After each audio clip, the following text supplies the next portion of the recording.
Dear students, welcome to Learner's World. In this video, I'm going to talk about structuralism, foundations of literary theory, FAUGP, semester 5, BA English Language and Literature, Calcutta University. Structuralism is an important literary theory that became popular during the 1950s in France. 1950s ഫ്രാൻസിൽ പ്രചാരത്തിൽ വന്നിട്ടുള്ള ഒരു important ആയിട്ടുള്ള ഒരു literary തിയറിയാണ് structuralism എന്ന് പറയുന്നത്. ഒരു സാഹിത്യ സിദ്ധാന്തമാണ് structuralism. It was developed mainly from the ideas of the Swiss linguist Ferdinand de Saussure. Swiss linguist ആയിട്ടുള്ള ഫെർഡിനാൻഡ് ഡി സൊഷൂറിൻ്റെ ഐഡിയയിൽ നിന്ന് ഉത്ഭവിച്ചിട്ടുള്ള ഒരു സാഹിത്യ സിദ്ധാന്തമാണ് structuralism. Before structuralism critics focused on the author, history or society. അപ്പോൾ സ്ട്രക്ചറലിസത്തിന് മുമ്പ് ഈ സാഹിത്യ വിമർശകർ ഒരു വർക്കിനെ ഒരു ലിറ്റററി ടെക്സ്റ്റിനെ ഫോക്കസ് ചെയ്തിരുന്നത് അതിൻ്റെ ഓതർ, ഹിസ്റ്ററി, സൊസൈറ്റി ഇവരുടെ അടിസ്ഥാനത്തിലായിരുന്നു. Structuralists believed that literature should be studied as a system of language and science. സ്ട്രക്ചറലിസ്റ്റുകൾ വിശ്വസിച്ചിരുന്നത് ഒരു ലിറ്ററേച്ചർ, ഒരു സാഹിത്യത്തെ നമ്മൾ പഠിക്കുന്ന സമയത്ത് അതൊരു സിസ്റ്റം ഓഫ് ലാംഗ്വേജ് ആണ്, ഒരു സയൻസാണ്. ഭാഷയുടെയും സയൻസ് ചിഹ്നങ്ങൾ അതിൻ്റെ അടിസ്ഥാനത്തിലാണ് ഒരു സാഹിത്യത്തെ പഠിക്കേണ്ടത് എന്നായിരുന്നു സ്ട്രക്ചറലിസ്റ്റുകൾ ബിലീവ് ചെയ്തിരുന്നത്. They argued that meaning does not come from the author's intention but from the structure of language. അപ്പോൾ സ്ട്രക്ചറലിസ്റ്റുകൾ വാദിച്ചിരുന്നത് ഒരു ലിറ്റററി ടെക്സ്റ്റിൻ്റെ ഓതറുടെ ഇൻറ്റൻഷനിലല്ല, ഓതറുടെ ഉദ്ദേശത്തിലല്ല അതിൻ്റെ മീനിങ് ഉണ്ടാകുന്നത്. അതിന് മറിച്ച് ആ ഒരു ലിറ്റററി ടെക്സ്റ്റ്, ആ ഒരു സാഹിത്യത്തിൻ്റെ സ്ട്രക്ചർ ഓഫ് ലാംഗ്വേജ്, ഭാഷയുടെ ഘടനയുടെ അടിസ്ഥാനത്തിലാണ് മീനിങ് ഡിറൈവ് ചെയ്യുന്നത് എന്നുള്ളതായിരുന്നു. Structuralism influence literary criticism, linguist, anthropology and culture studies. ഈ സ്ട്രക്ചറലിസം എന്ന് പറഞ്ഞിട്ടുള്ള ഈ ഒരു സിദ്ധാന്തത്തെ ലിംഗ്വിസ്റ്റുകൾ, ആന്ത്രപ്പോളജി, കൾച്ചർ സ്റ്റഡീസ് ഇവരൊക്കെ വളരെയധികം ഇൻഫ്ലുവൻസ് ചെയ്തിട്ടുണ്ട്. Structuralism began with the linguistic theories of Ferdinand de Saussure. Ferdinand de സൊഷൂറിൻ്റെ ഭാഷാശാസ്ത്ര സിദ്ധാന്തങ്ങളിൽ നിന്നാണ് സ്ട്രക്ചറലിസം തുടങ്ങിയിട്ടുള്ളത്. Later the French anthropologist Claude Levi Strauss applied these ideas to myths and culture. പിന്നീട് ക്ലോഡ് ലെവി-സ്ട്രോസ് ഈ ആശയങ്ങൾ മിത്തിലേക്ക്, പുരാണങ്ങളിലേക്കും അതുപോലെ കൾച്ചറൽ സ്റ്റഡീസിലേക്കൊക്കെ, സംസ്കാര പഠനത്തിലേക്കൊക്കെ പ്രയോഗിച്ചു. Roland Barthes also used structuralism to study literature and popular culture. പിന്നീട് റൊളാൻഡ് ബാത്തസ് സാഹിത്യത്തിലും അതുപോലെ സംസ്കാരത്തിലും സ്ട്രക്ചറലിസം ഉപയോഗിച്ചു. Structuralists believed that every language and culture has an underlying structure that produces meaning. സ്ട്രക്ചറലിസ്റ്റുകൾ വിശ്വസിക്കുന്നത് എല്ലാ ഭാഷകൾക്കും, അതായത് എല്ലാ ലാംഗ്വേജസിനും കൾച്ചറിനും ഒരു അടിസ്ഥാന സ്ട്രക്ചർ, ഒരു അണ്ടർലൈങ് സ്ട്രക്ചർ ഉണ്ടെന്നാണ്. അതാണ് ആ ഒരു അണ്ടർലൈൻ സ്ട്രക്ചറാണ് മീനിങ് ക്രിയേറ്റ് ചെയ്യുന്നത് എന്നുള്ളതാണ് സ്ട്രക്ചറലിസ്റ്റ് ബിലീവ് ചെയ്തിരുന്നത്. Next, language as a system. According to structuralism, language is not just a collection of separated words. സ്ട്രക്ചറലിസ്റ്റസിൻ്റെ അഭിപ്രായത്തിൽ, അവരുടെ ഒരു ബിലീവ് എന്ന് പറയുന്നത് ലാംഗ്വേജ്, ഭാഷ എന്ന് പറയുന്നത് ഒരു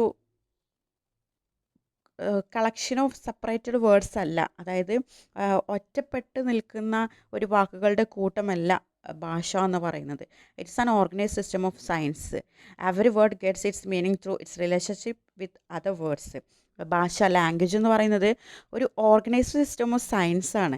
അതായത് സൈനിൻ്റെ ഒരു ക്രമബദ്ധമായിട്ടുള്ള ഒരു സംവിധാനമാണ് ഓരോ വാക്കിനും അർത്ഥം ലഭിക്കുന്നത്. മറ്റുള്ള വാക്കുകളുമായിട്ട് ബന്ധപ്പെടുന്ന സമയത്താണ് ഓരോ വാക്കിനും അർത്ഥം കിട്ടുന്നത് എന്നാണ് പറയുന്നത്. അപ്പോൾ ഒരു ലാംഗ്വേജ്, ഭാഷ എന്ന് പറയുന്നത് ഒരുപാട് വ്യത്യസ്തമായിട്ടുള്ള വാക്കുകളുടെ ഒരു കൂട്ടമല്ല ഭാഷ എന്ന് പറയുന്നത്. അത് വളരെ ഓർഗനൈസ്ഡ് ആയിട്ടുള്ള സയൻസിൻ്റെ ഒരു സിസ്റ്റം ഓഫ് സയൻസ് ഓർഗനൈസ് ചെയ്തിരിക്കുന്നതാണ് ഒരു ലാംഗ്വേജ് എന്ന് പറയുന്നത്. ഓരോ വേർഡും മറ്റുള്ള വേർഡുമായിട്ട് ബന്ധത്തിലൂടെ മാത്രമേ അതിനൊരു meaning ലഭിക്കുന്നുള്ളൂ. A word has no meaning by itself. For example, we understand the meaning of day because it is different from night, and hot because it is opposite to cold. അതായത് ആഹ്, ഒരു വാക്കിന് ഒരു വാക്ക് ഒറ്റക്ക് നിൽക്കുമ്പോൾ അതിനൊരു മീനിങ് ഇല്ല എന്നാണ് പറയുന്നത്. അതിനൊരു ഉദാഹരണം പറയുന്നുണ്ട്. ഡേ എന്ന് പറയുന്നത് പകൽ എന്ന വാക്കിൻ്റെ അർത്ഥം നൈറ്റ് രാത്രി എന്ന വാക്കിനോട് വ്യത്യാസമുള്ളതിനാലാണ് അതിനൊരു അർത്ഥം വന്നത്. പകൽ എന്ന് പറയുന്നത് നൈറ്റ് രാത്രി എന്ന വാക്കിനോട് ഡിഫറെൻ്റ് ആണ്. അതുകൊണ്ടാണ് അതിനൊരു മീനിങ് വന്നത് എന്നാണ് പറയുന്നത്. അതോടൊപ്പം തന്നെ ഹോട്ട് ചൂട് എന്ന വാക്കിൻ്റെ അർത്ഥം കോൾഡ് തണുപ്പ് എന്ന വാക്കിൻ്റെ ഓപ്പോസിറ്റായിട്ടുള്ള ഒരു വാക്കാണ് തണുപ്പ് എന്ന് പറയുന്നത്. അതിനാലാണ് അതിന് അങ്ങനെ ഒരു അർത്ഥം വന്നത് എന്നാണ് പറയുന്നത്. Thus meaning comes from differences not from individual words. അതുകൊണ്ട് തന്നെ ഈ സ്ട്രക്ചറിസ്റ്റുകൾ പറയുന്നത് അർത്ഥം ഡിഫറൻസിൽ നിന്നാണ് ഉണ്ടാകുന്നത്, അല്ലാതെ ഇൻഡിവിജ്വൽ വേർഡ്സിൽ നിന്നല്ല. അതായത് ഡേ എന്നുള്ളതിൻ്റെ ഓപ്പോസിറ്റ് വേർഡാണ് നൈറ്റ് എന്ന് പറയുന്നത്. അതുപോലെ ഹോട്ടിൻ്റെ ഓപ്പോസിറ്റ് വേർഡാണ് കോൾഡ് എന്ന് പറയുന്നത്. അങ്ങനെയാണ് ഡിഫറൻസസിൽ നിന്നാണ് മീനിങ് ഉണ്ടാകുന്നത്, അല്ലാതെ ഇൻഡിവിജ്വൽ വേർഡ്സിൽ നിന്നല്ല എന്നാണ് അവർ പറയുന്നത്. Saussure explain the language is made up of signs. Every sign has 2 parts. പിന്നീട് സൊഷൂർ പറയുന്നത് ഭാഷ ലാംഗ്വേജ് എന്ന് പറയുന്നത് സയൻസിൽ നിർമ്മിതമാണ്. ഓരോ സയൻസിനും 2 ഭാഗങ്ങളുണ്ട്. അതാണ് സിഗ്നിഫയറും സിഗ്നിഫൈഡും. സിഗ്നിഫയർ എന്ന് പറഞ്ഞാൽ the sound or written form of A word. Signifier എന്ന് പറയുന്നത് ഇപ്പോൾ ഫോർ എക്സാമ്പിൾ ക്യാറ്റ് എന്ന് പറയുന്നത് സിഗ്നിഫയർ ആണ്. അതായത് എഴുതിയിട്ടുള്ള രൂപം, ക്യാറ്റ് എന്ന് എഴുതിയിട്ടുള്ള രൂപത്തിനെയാണ് സിഗ്നിഫയർ, ആ ഒരു വേർഡിനെയാണ് സിഗ്നിഫയർ എന്ന് പറയുന്നത്. Signified the idea or concept in our mind. Cat എന്ന് പറയുന്ന സമയത്ത് നമ്മളെ മനസ്സിലേക്ക് കടന്നു വരുന്ന ഒരു ആശയം, ആ ഒരു ഇമേജ്, അതാണ് സിഗ്നിഫൈഡ് എന്ന് പറയുന്നത്. Okay, signs equal to signify plus signified. അടുത്തത് arbitrariness of sign. Saussure said that there is no natural connection between a word and the object it represent. Saussure പറയുന്നത് ഒരു വേർഡും ആ വേർഡ് പറയുന്ന സമയത്തുള്ള ആ ഒരു അത് റെപ്രസെൻ്റ് ചെയ്യുന്ന ഒരു ഒബ്ജക്റ്റ്, ആ വസ്തുവും തമ്മിലൊരു നാച്ചുറൽ കണക്ഷൻ ഇല്ല. അതാണ് ആർബിട്രറിനെസ് ഓഫ് ദ സൈൻ എന്ന് സുഷൂർ പറയുന്നത്. The same animal is called cat in English, billi in Hindi, poocha in Malayalam and poonai in Tamil. അതായത് ഒരു വാക്കിനും അത് സൂചിപ്പിക്കുന്ന വസ്തുവിനും തമ്മിൽ ഒരു ബന്ധമില്ല എന്നാണ് ഇതിൽ പറയുന്നത്, ആർബിട്രറിനെസ് ഓഫ് സൈൻ. അതിന് ഉദാഹരണത്തിന് ക്യാറ്റ്, നമ്മൾ പൂച്ച എന്ന് മലയാളത്തിൽ പറയും, ക്യാറ്റ് എന്ന് ഇംഗ്ലീഷിൽ പറയും, ഹിന്ദിയിൽ ബില്ലി എന്ന് പറയും, തമിഴിൽ പൂനെ എന്ന് പറയും. അപ്പോൾ ആ ഒരു വാക്ക് നമ്മൾ ഇപ്പോൾ മലയാളത്തിൽ പറയുന്ന പൂച്ച, ഇംഗ്ലീഷിൽ പറയുന്ന ക്യാറ്റ്, ഇതും ആ ഒരു ഒബ്ജക്റ്റും തമ്മിലുള്ള ഒരു നാച്ചുറൽ കണക്ഷൻ ഇല്ല എന്നാണ് ആർബിട്രറിനെസ് ഓഫ് ദ സൈൻ ഉദ്ദേശിക്കുന്നത്. This shows that words are based on social agreement not nature. അപ്പോൾ ഇതിൽ പറയുന്നത് വാക്കുകൾ ഒരു സോഷ്യൽ അഗ്രിമെൻറ്റിലാണ് വാക്കുകളുടെ മീനിങ് ഡിറൈവ് ചെയ്യുന്നത്, അല്ലാതെ അതിൻ്റെ നേച്ചറിലല്ല.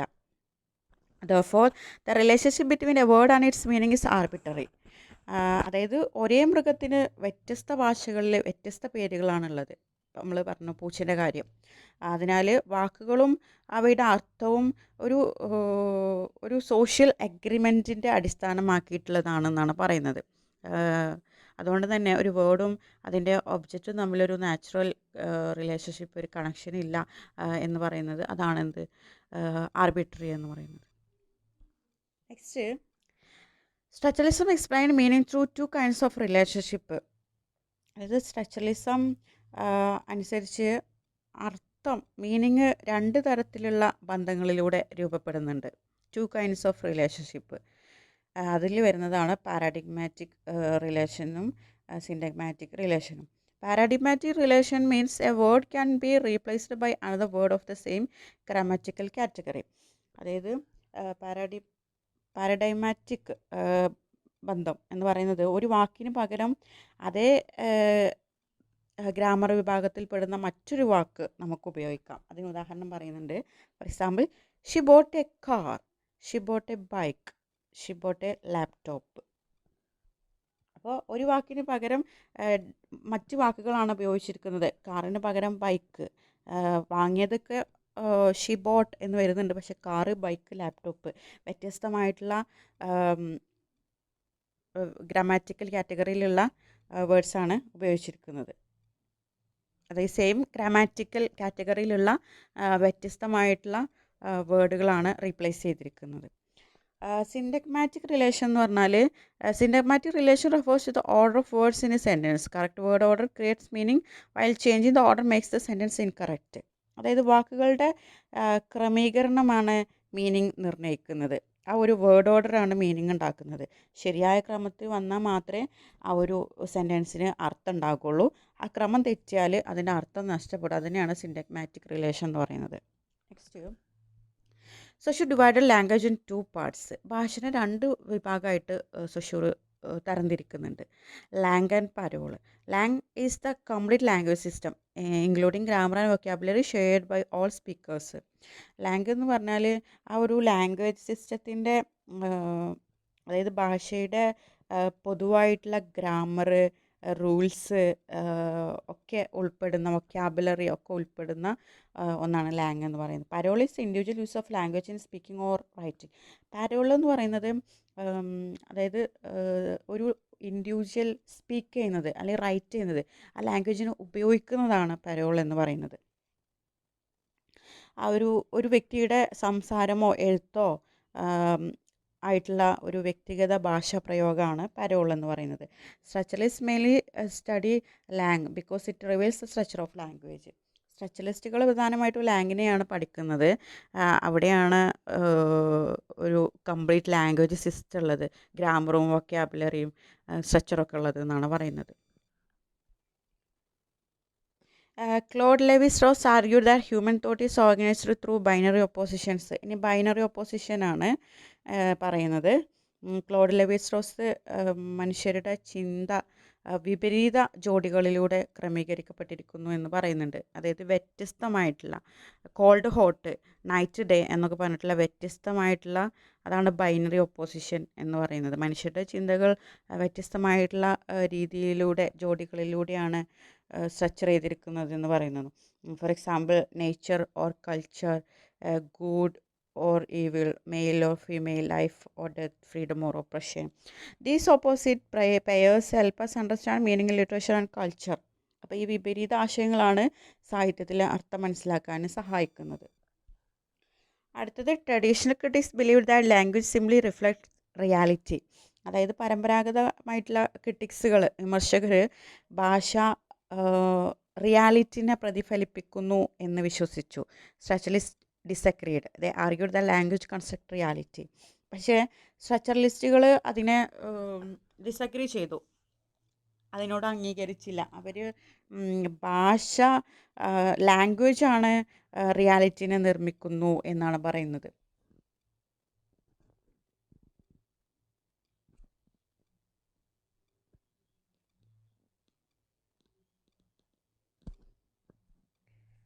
ഓക്കെ, ട്രഡീഷണൽ ക്രിറ്റിക്കുകൾ ലാംഗ്വേജ്, ഭാഷ റിയാലിറ്റിനെ പ്രതിഫലിപ്പിക്കുന്നു എന്ന് ആണ് അവർ വിശ്വസിച്ചത്. സ്ട്രക്ചറലിസ്റ്റുകൾ ഭാഷ റിയാലിറ്റിനെ ക്രിയേറ്റ് ചെയ്യുന്നു, നിർമ്മിക്കുന്നു എന്ന് ആണ് അവർ വാദിച്ചത് എന്നാണ് പറയുന്നത്. We understand the world through language and meaning is created by the relationship between science. അതായത് നമ്മൾ ലോകത്തെ മനസ്സിലാക്കുന്നത് ഭാഷയിലൂടെയാണ് എന്നാണ് പറയുന്നത്. Structuralism can be applied to everyday life. For example, a college grading system such as A plus A, B, C, D and F has meaning only because each grade is different from others. അതായത് ഈ structuralism എന്ന് പറയുന്നത് നമ്മുടെ ദൈനംദിന ജീവിതത്തിൽ നമുക്ക് പ്രയോഗിക്കാമെന്നാണ് പറയുന്നത്. അതായത് for example, A plus, A, B, C, D തുടങ്ങിയിട്ടുള്ള ഗ്രേഡുകൾക്ക് അർത്ഥമുണ്ടാകുന്നത് അവ തമ്മിലുള്ള വ്യത്യാസം കൊണ്ടാണ്. എ പ്ലസും എയും തമ്മിൽ വ്യത്യാസമുണ്ട്. അവ തമ്മിലുള്ള വ്യത്യാസം, ആ ഒരു ഡിഫറൻസ് കൊണ്ടാണ് അത് മീനിങ് ഉണ്ടാകുന്നത് എന്നാണ് പറയുന്നത്. Similarly, words gain meaning only within the language system. A structuralist reading of George Orwell's Animal Farm focuses on the structure of the novel. അതായത് ജോർജ് ഓർവെലിൻ്റെ ആനിമൽ ഫാം എന്ന നോവലിൽ സ്ട്രക്ചറിസ്റ്റുകൾ ഒരുപാട് ഓപ്പോസിറ്റ് ആയിട്ടുള്ള വേർഡ്സ് പറയുന്നുണ്ട്.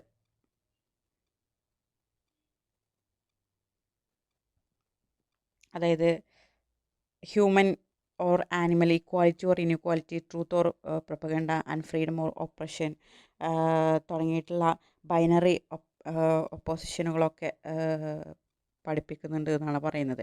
It also shows how change in language changes meaning as seen in the commandment all animals are equal but some animals are more equal than others. അതായത് നമുക്ക് ആനിമൽ ഫാമിൽ ഈ ഒരു കോട്ട് കാണാൻ കഴിയും. All animals are equal but some animals are more equal than others എന്ന് പറയുന്നത്. അതായത് ലാംഗ്വേജ് ചേഞ്ച് ചെയ്യുന്നതോടു കൂടി അതിൻ്റെ മീനിങ്ങും ചേഞ്ച് ചെയ്യും എന്നാണ് പറയുന്നത്. Structuralism made the study of literature more scientific. അതായത് ഇനി സ്ട്രക്ചറലിസത്തിൻ്റെ കുറച്ച് ഇമ്പോർട്ടൻസ് ആണ് പറയുന്നത്. സ്ട്രക്ചറലിസം ലിറ്ററേച്ചറിനെ കുറച്ചും കൂടെ സയൻറ്റിഫിക് ആയിട്ട് കുറച്ചും കൂടെ ശാസ്ത്രീയമാക്കി എന്നാണ് പറയുന്നത്. It showed that meaning comes from language, structure and relationship between science. അതായത് സ്ട്രക്ചറലിസം എന്ന് പറയുന്നത് ഒരു മീനിങ് എന്ന് പറയുന്നത് ഭാഷയുടെയും ലാംഗ്വേജിൻ്റെയും അതിൻ്റെ സ്ട്രക്ചറിൻ്റെയും ഒക്കെ ബന്ധങ്ങളിൽ നിന്ന് വന്നതാണ് എന്ന് തെളിയിച്ചു എന്നാണ് പറയുന്നത്. It influence literary criticism, anthropology, linguist and semiotics. അതായത് ഈ ഒരു സ്ട്രക്ചറലിസം സാഹിത്യ വിമർശനം, ലിറ്റററി ക്രിറ്റിസിസം, അതുപോലെ ആന്ത്രപ്പോളജി, നരവംശാസ്ത്രം, സിമിയോട്ടിക്സ് തുടങ്ങിയിട്ടുള്ളവയൊക്കെ സ്വാധീനിച്ചിട്ടുണ്ട്. Thinkers like Saussure, Claude Levi Strauss, Roland Barthes made important contribution to this theory. അപ്പോൾ ഈ തിയറിയിൽ ഇവരൊക്കെ പ്രധാന സംഭാവനകളൊക്കെ നൽകിയിട്ടുണ്ട്. ഇനി കുറച്ച് ലിമിറ്റേഷൻസ് ഉണ്ട് സ്ട്രക്ചറലിസത്തിന്. Structuralism has some weaknesses. It ignores the author's personal ideas, historical background and the reader's interpretations. അതായത് ഈ സ്ട്രക്ചറലിസം ഓതറുടെ പേഴ്സണൽ ഐഡിയാസ്, എഴുത്തുകാരൻ്റെ വ്യക്തിപരമായ ആശയങ്ങൾ, ബാക്ക്ഗ്രൗണ്ട് ഇൻഫോർമേഷൻ, ഹിസ്റ്റോറിക്കൽ ബാക്ക്ഗ്രൗണ്ട്, റീഡറുടെ ഇൻ്റർപ്രിട്ടേഷൻ, അതായത് വായനക്കാരൻ്റെ വ്യാഖ്യാനം, ഇതൊക്കെ ഇഗ്നോർ ചെയ്യുന്നുണ്ട്. It treats meaning as fixed and stable. അതായത് അർത്ഥത്തെ സ്ഥിരവും മാറ്റമില്ലാത്തതായിട്ട് കാണിക്കുന്നുണ്ട് structuralism. These limitations later led to the development of post-structuralism, especially through the work of Jacques Derrida. അപ്പോൾ ഈ പരിമിതികൾ കാരണം പിന്നീട് പോസ്റ്റ് സ്ട്രക്ചറലിസം രൂപപ്പെട്ടു. ജാക്വിസ് ഡെറീഡ ഇതിൻ്റെ പ്രധാന ചിന്തകനാണ്. ഇനി നമുക്ക് സ്ട്രക്ചറലിസത്തിനെ കൺക്ലൂഡ് ചെയ്യാം. Structuralism is one of the most influential literary theories of 20th century. 20ാം നൂറ്റാണ്ടിലെ ഏറ്റവും സ്വാധീനമുള്ള സാഹിത്യ സിദ്ധാന്തങ്ങളിൽ ഒന്നാണ് structuralism. It explain that language is structured system of science and the meaning is produced through relationship and differences between science. Structuralism പറയുന്നത് language എന്ന് പറയുന്നത് സയൻസിലൂടെയും അതുപോലെ meaning എന്ന് പറയുന്നത് ഡിഫറൻസസിലൂടെയും റിലേഷൻഷിപ്പിലൂടെയും ഒക്കെ രൂപപ്പെടുന്നതാണെന്ന് സ്ട്രക്ചറലിസം വ്യക്തമാക്കുന്നുണ്ട്. By introducing concepts such as signifier, signified, binary opposition, slang, parole and meaning through differences, structuralism changed the way literature, language and culture are studied. അതായത് പിന്നീട് ഒരുപാട് ആശയങ്ങൾ, ഐഡിയാസ് സ്ട്രക്ചറലിസത്തിലൂടെ സാഹിത്യ പഠനത്തിന് നൽകിയിട്ടുണ്ട്. അതിലുള്ളതാണ് സിഗ്നിഫയർ, സിഗ്നിഫൈഡ്, ബൈനറി ഓപ്പോസിഷൻസ് തുടങ്ങിയിട്ടുള്ള കാര്യങ്ങളൊക്കെ. Even thou later theories criticised it, structuralism remains A fundamental approach in literary criticism. പിന്നീട് വിമർശനങ്ങളൊക്കെ ഉണ്ടായെങ്കിലും സ്ട്രക്ചറലിസം ഇന്നും സാഹിത്യ വിമർശനത്തിലെ ലിറ്റററി തിയറിയിലെ ഒരു അടിസ്ഥാന സിദ്ധാന്തമായിട്ട് തുടരുന്നുണ്ട് എന്നാണ് പറയുന്നത്.